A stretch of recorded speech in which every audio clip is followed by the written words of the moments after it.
In the name of the Father, and of the Son, and of the Holy Spirit, one God. Amen.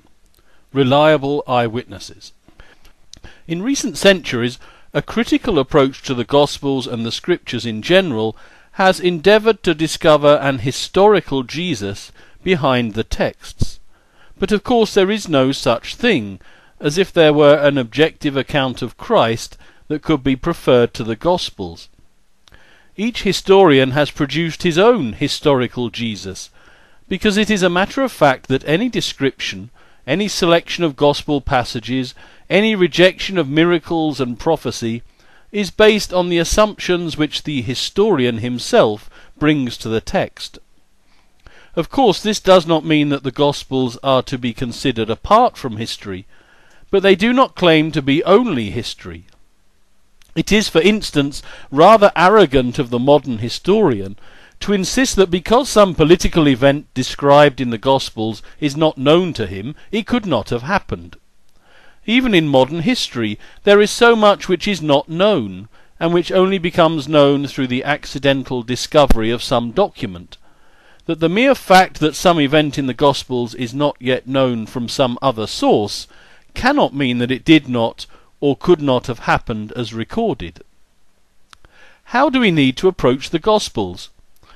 Well, it seems to me that while the Gospels are written in history and contain historical information, they were not written to be understood as history writing in the modern sense.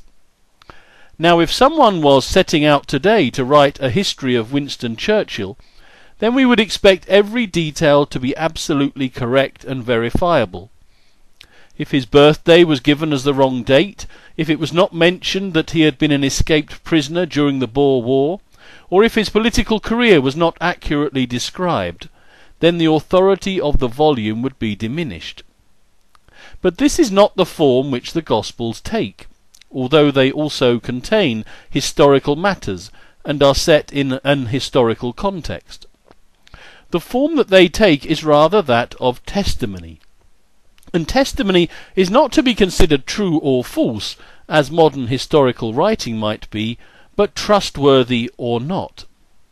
A volume about Winston Churchill written by his son would undoubtedly contain a great deal of historical material, but it would also be more likely to take the form of testimony rather than historical record. He might be able to share many true accounts of Winston Churchill that could not be independently verified, but this would not mean that the text should be rejected as lacking authority. Rather, the accounts would gain their authority from the trustworthiness of the author and his relationship with his subject. In the case of the Holocaust, for instance, we would not consider it reasonable to discount the testimony of those caught up in the hideous evil of the final solution just because in every instance they were unable to provide independently verified detail. If they describe various cruelties and brutality, but cannot provide the names and ranks of all those perpetrating them, or if they cannot provide accurate and chronologically correct information about what happened on which date, this would not normally be allowed to diminish their testimony, because the authority of their account is found in the fact that they were there and experienced these things, and not in the fact that in every detail and instance every recollection can be verified from another source. Testimony, as a form, allows us to understand that the Gospels are the record of events with a meaning, which is found in the response of the author to those events. It is not meant to be bare objective data, such as might be found in the record of weather temperatures measured over several years, but it is history with a meaning. Therefore, when a modern skeptic produces a history of Jesus Christ with a meaning that contradicts the traditional Christian understanding, it is not because they have found some bare history that reveals Christ as he really is, but because they have brought their own meaning to the texts. What we must ask ourselves in such a case is, who is the more trustworthy as a witness? Those who wrote the Gospels and claim to be eyewitnesses to the events, or those who can only work at third hand, manipulating a testimony which they have already rejected? This is rather like someone taking the account of Winston Churchill written by his son, describing it as presenting a false Winston Churchill, and then going on to use it nevertheless to construct a completely different description of Winston Churchill. If it is not acceptable simply to use the Gospels as a source for whatever view of Christ we wish to produce, especially by rejecting large sections as being a priori unlikely to have happened, then we must ask ourselves the question which the texts demand of us. Do we trust the testimony of these authors? If we do not trust them, then we have to accept that we know nothing about Jesus Christ at all. But if they can be shown to be trustworthy, then the traditional Christian description of the life, death, and resurrection of Christ must be dealt with as history, as real events that have a meaning beyond the facts themselves. Now, the modern critics of the Gospels have wanted to insist that before the Gospels were written, there were anonymous collections of sayings about Jesus, purporting to be by Jesus, which circulated among the early Christian communities. These anonymous collections were imagined to have been current for a great period of time before they were finally written down in various forms and using the names of the Gospel authors we know today.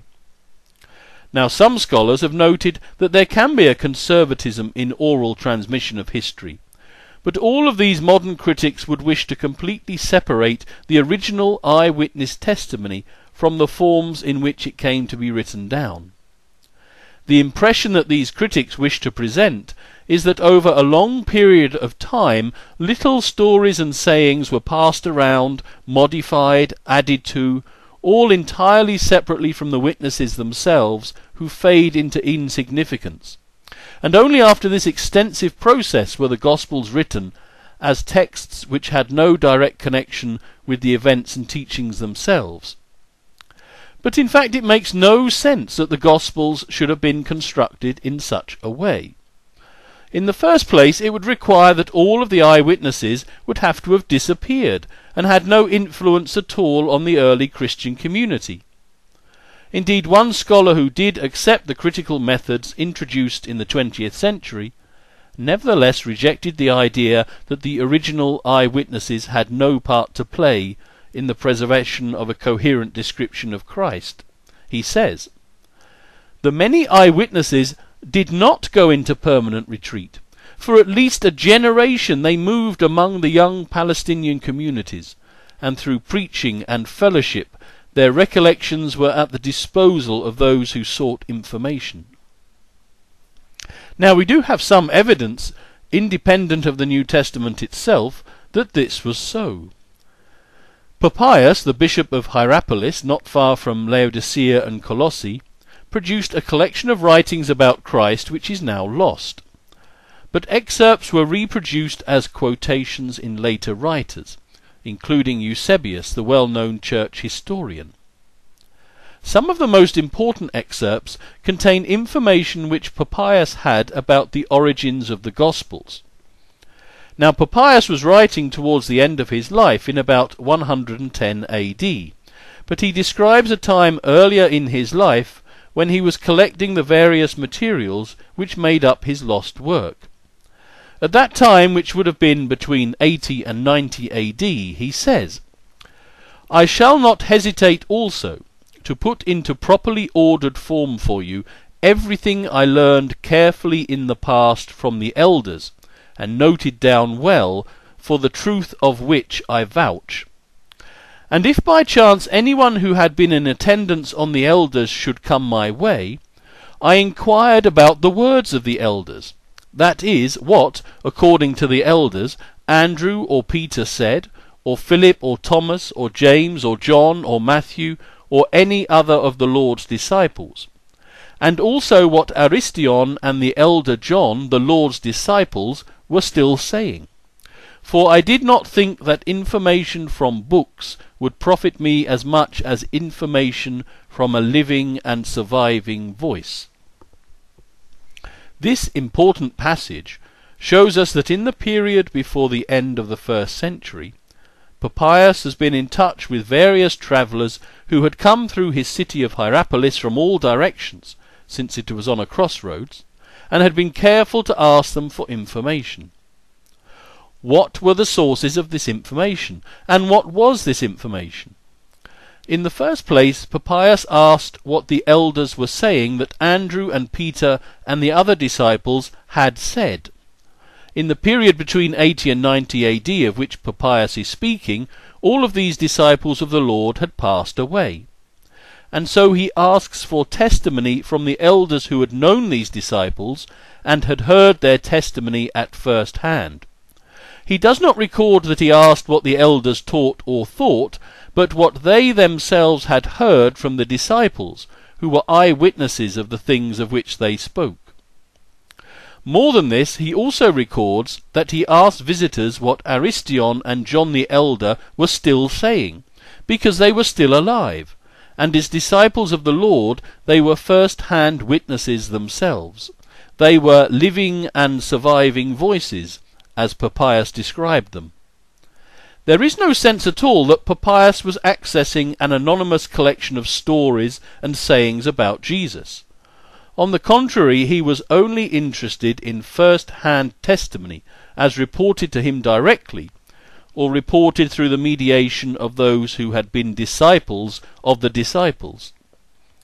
It is considered reasonable, according to Wikipedia, which seems to be more likely to take a liberal view, that the Gospel of St. Mark was produced in about 70 AD, that of St. Matthew between 80 and 90 AD, that of St. Luke between 60 and 90 AD, and that of St. John between 90 and 100 AD. I've used Wikipedia as a source because it cannot easily be said to represent a conservative Christian view. Now, none of these dates necessitate any period of anonymous oral tradition, such as that which communicates fragments of folk history over centuries in Africa or South America. On the contrary, it is entirely reasonable to consider that the authors of the Gospels of Matthew, Mark, and Luke were individuals who were engaged in the Christian community and had access, as St. Papias describes, to first-hand testimony from the disciples and others who had known Christ. Even the Gospel of St. John, the last to be written, is shown by the evidence of Papias to be reasonably attributed to John, the disciple of the Lord, since he was still alive at the end of the 1st century. If we consider the timescales involved, my own grandfather was born in 1900. My father was born in 1937. I never met my grandfather because he died the week I was born, but I know a great deal about him because those who knew him well have described him to me, my own father and my aunt. I do not doubt their testimony because they were his own children and knew him intimately for 30 or more years. If they had written a book about him in the 1990s, there is no reason to consider that it was constructed from an anonymous collection of sayings and stories which were circulating about him and being rapidly corrupted. On the contrary, I could point out the authors to you, and you would agree that their relationship gave their testimony authority. This is the same situation which is described by Papias. The witnesses were still alive and communicating their testimony to those whom Papias calls the elders. More than that, 2 of the most important eyewitnesses were still alive to be questioned in person. Indeed, we know from Eusebius that Papias also knew personally 2 of the daughters of St. Philip the Evangelist, because they also lived in Hierapolis. This same reliance on eyewitnesses can be found in the prologue to the Gospel of St. Luke, where the author says, "Since many people have attempted to write an orderly account of the events that have been fulfilled among us, just as they were passed down to us by those who had been eyewitnesses and servants of the word from the beginning," there is a clear sense that the authority of the Gospel will be found in the fact that it is eyewitness testimony. But Papias, and of course St. Luke, were not the only hearers of such testimony. Writing in the 2nd century, St. Irenaeus speaks of his mentor and spiritual father, St. Polycarp, who was Bishop of Smyrna, he says, "I distinctly recall the events of that time better than those of recent years, so that I can tell the very place where the blessed Polycarp used to sit as he discoursed, his goings out and his comings in, the character of his life, his bodily appearance, the discourses he would address to the multitude, how he would tell of his conversations with John and with the others who had seen the Lord, how he would relate their words from memory, and what the things were that he had heard from them concerning the Lord, his mighty works and his teaching. Polycarp, having received them from the eyewitnesses of the life of the Word, would declare these things in accordance with the Scriptures." Now St. Polycarp was a contemporary of Papias, and resident in the same province. It is clear from the writings of St. Irenaeus that St. Polycarp had not only conversed with the same St. John, who was alive during part of Papias's life, but that he had also spoken with others who had known the Lord themselves. Indeed, St. Irenaeus is careful to insist that St. Polycarp only spoke of those things he had himself heard from eye-witnesses. There is once again no sense that there is an anonymous and corrupted collection of texts about Jesus circulating around the churches, which each retelling makes even less reliable. On the contrary, the testimony of the eyewitnesses is being reported at first hand, either from their own mouths as living voices, or from the mouths of those who heard this first-hand testimony. Papias also reports that St. Mark was a disciple of St. Peter, and wrote down those things he heard St. Peter teaching about the Lord. He says, "The elder used to say, Mark, in his capacity as Peter's interpreter, wrote down accurately as many things as he recalled from memory, though not in an ordered form, of the things either said or done by the Lord." The elder must surely be St. John, but if it is not, then it must be one of that class of Christian leaders who Papias describes as having known the disciples personally. He is presented as someone who knows what he is talking about. In fact, recent scholarly studies on St. Mark do suggest that there is a focus placed on the role of St. Peter. St. Justin Martyr, writing early in the 2nd century, also seems to be a witness to an independent knowledge that St. Peter was behind the Gospel of St. Mark. He speaks of the memoirs of Peter as one instance of the memoirs of the Apostles, and this must surely refer to the Gospel of St. Mark, since there is no other Orthodox Gospel recording St. Peter's recollections. Papias also refers to the origins of the Gospel of St. Matthew, and says, "Therefore Matthew put the logia in an ordered arrangement in the Hebrew language, but each person interpreted them as best he could." There is a question here about how the canonical Gospel of St. Matthew came to us in Greek, as opposed to some of the other efforts which Papias notes. But the important information here is that Papias, with access to eyewitnesses, and those who had heard the testimony of eyewitnesses, has learned that the Gospel of St. Matthew was produced in Hebrew or Aramaic by one who was an eyewitness himself of the life of Christ. The New Testament also provides us with evidence that such eyewitnesses were available to those who lived during the second half of the 1st century. In Acts 15, it is recorded that St. Paul went up to Jerusalem and held a meeting with the apostles and elders. It is thought that this meeting took place in about 50 AD, and the apostles and elders were therefore still a source of eyewitness testimony about Jesus Christ at the midpoint of the 1st century. St. Peter is careful to describe himself in his 2nd epistle as being an eyewitness to majesty of the Lord, and this epistle is usually dated to his period in Rome at the end of his life before 67 AD.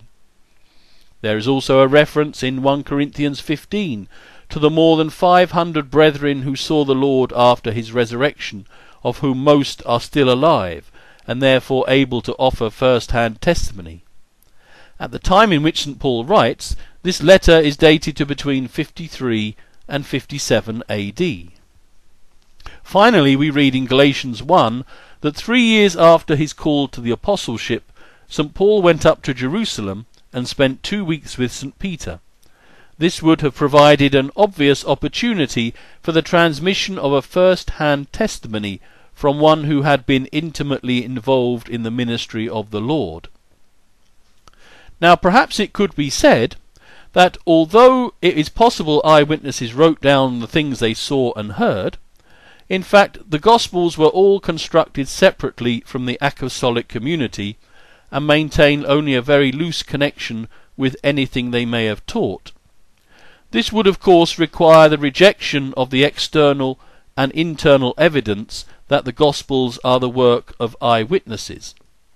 But in fact the substance of the Gospel texts validates their origin in a Palestinian context.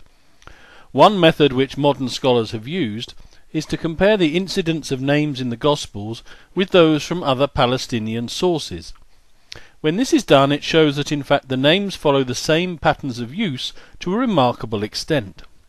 Richard Balcombe provides all these calculations in his excellent book Jesus and the Eyewitnesses, and he says, "The names of Palestinian Jews in the Gospels and Acts coincide very closely with the names of the general population of Jewish Palestine in this period, but not to the names of the Jews in the diaspora.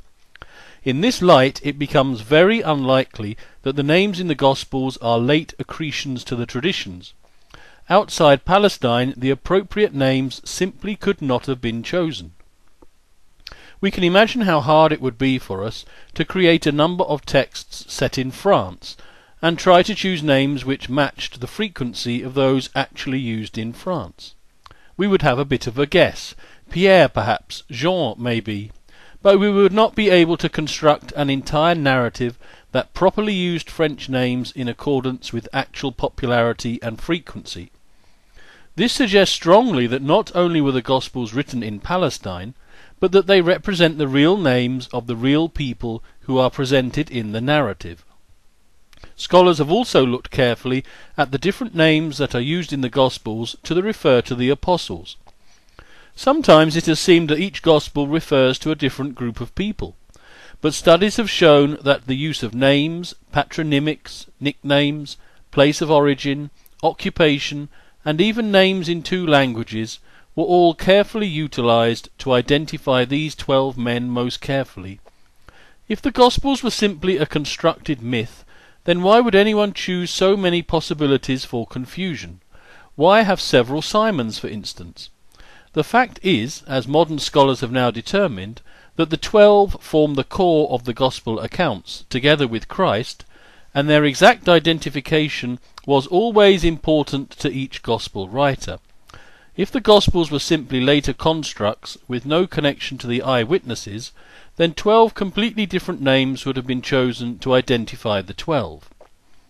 It has also been noted in recent studies that many of the little incidents in the Gospels make sense as being repeated and passed on by those who were involved in them.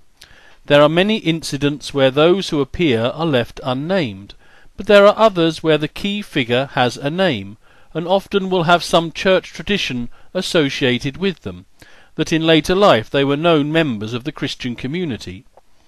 These named characters make sense if they are understood to also be eyewitnesses who continue to pass on their recollections to the growing church. It is not unreasonable to imagine that Zacchaeus would not be silent about his encounter with Christ, but that both before and after the resurrection he would have been glad to make it known. It is not reasonable to imagine that all those who met with Christ were simply silent, or that all died very shortly after the events. Indeed, as St. Paul has intimated, in the period between 53 and 57 AD there were still hundreds alive who had seen Christ and were eyewitnesses. What of the Gospel of St. John, of which we have been rather silent so far? It is noteworthy that there are many references in this Gospel to the first person plural. The Gospel often speaks of we, and therefore has the appearance of being a first-hand testimony. It was part of the early tradition of the province of Asia that John, who lived and died in Ephesus, was the author of the Gospel that bears his name. St. Irenaeus, who had been a disciple of St. Polycarp, who himself knew St. John, says, Then John, the disciple of the Lord, the one who leaned back on the Lord's breast, himself published a gospel while he resided in Ephesus. Nor is this the only reference in St. Irenaeus's writings to St. John as the author of the gospel.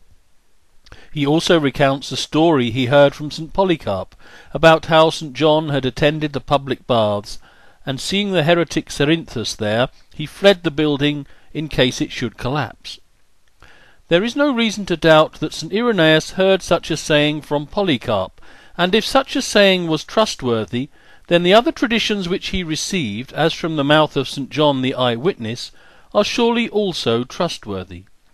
Indeed, if the Gospel of St. John was written in about 95 AD, then there could be little scope for an attribution to someone who did not write it, while the real author was still alive and known, nor for it to be an anonymous collection which was attributed to St. John, since it would be already in circulation as an anonymous text.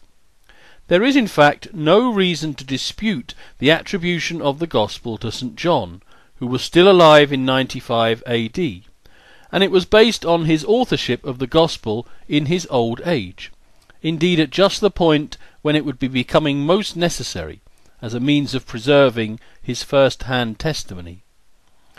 What then can we say about the Gospels? In the first place, it cannot be said that they are the result of several generations of the transmission of anonymous anecdotes that grew more and more fantastic in the telling. There is just not enough time for that to be a reasonable conclusion. If the Gospel of St. Mark was written in 60 AD, then there were a great many eyewitnesses still alive and available to the Christian community. Even at the time of the writing of St. Luke, in perhaps 70 to 80 AD, there were still those who had known the eyewitnesses personally, and still some of the eyewitnesses themselves, and especially St. John and the other disciples. Even at the end of the first century there were many who had spoken with and known the disciples and other eyewitnesses. Indeed, the evidence from Papias and St. Polycarp shows that such eyewitness testimony was always and everywhere chosen in preference to anonymous material. More than that, a close study of the texts of the Gospels, which is not possible here, shows that a Palestinian origin in the first century is the most appropriate conclusion to draw from the close coincidence between the frequency of Jewish names in the Gospels and Acts and in the wider corpus of texts known from this time and location. The texts also seem to reveal a focus on the 12 in various ways, which also points to them being the eyewitness sources of the material. The Gospel of St. John is especially explicit in this identification. It is just not reasonable to imagine that the John who was renowned in the province of Asia as being an eyewitness and disciple of the Lord, and the recent author of a Gospel, should have actually not been an eyewitness and not been the author of the Gospel at all. And of course the external evidence of Papias, which is so very early, points to the reasonable conclusion that the Gospels were written by the eyewitnesses of the Lord, and provided first-hand testimony of his sayings and actions. If Papias was wrong, and there is no reason at all to imagine that he was a liar, since there were others writing at the same time who could expose him as such, then not only would the daughters of St. Philip have to have deceived him, but all those who had passed on to him the teaching they had heard from the disciples who were now departed, and all those who were passing on the living words of Aristion and St. John.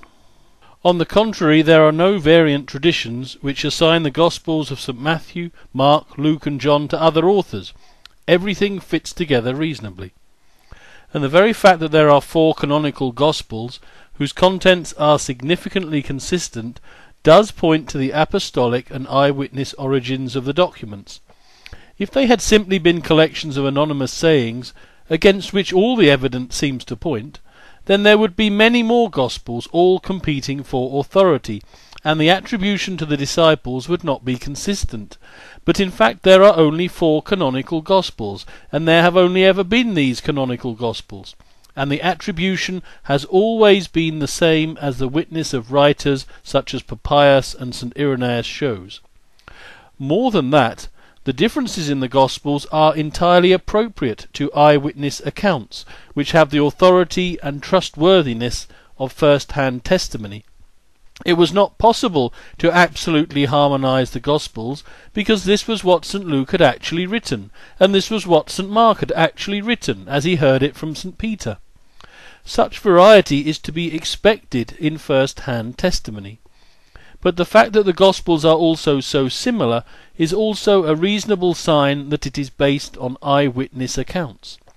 If the Gospels were simply anonymous collections, there would be no reason why miracles could not be added to miracles, and sayings added to sayings, with each collection seeking to outdo the others. But if the eyewitnesses were still present in the Christian community, as it is reasonable and even necessary to conclude, then these eyewitnesses, and especially the disciples, were always the guardians and preservers of the testimony. If an anecdote was remembered wrong, then it would always be corrected by the fact that those who had been eyewitnesses were still living voices. If someone started to say that Lazarus had been 5 days in the tomb, then there would always be the witness of those who had heard the disciples, and still heard them in Jerusalem, to counter the misinformation. Therefore, the diversity and the consistency of the Gospels both speak to an eyewitness origin and an eyewitness maintenance of the tradition while it was being transmitted. It is unreasonable to doubt that the Gospels are eyewitness testimony. It is unreasonable to doubt that the Gospels are reliable witnesses to what the disciples saw. Of course, it may be questioned that what they all saw was understood correctly. It could be said that they were all victims of a group delusion, although it will be seen in another podcast that this is not reasonable either. But it cannot be reasonably disputed that the Gospels were written by those who were eyewitnesses to the events which are recorded, and reliably and consistently represent their experience as they understood it. This is one reason why I am an Orthodox Christian. The reliable and first-hand testimony of the Gospels convinces me.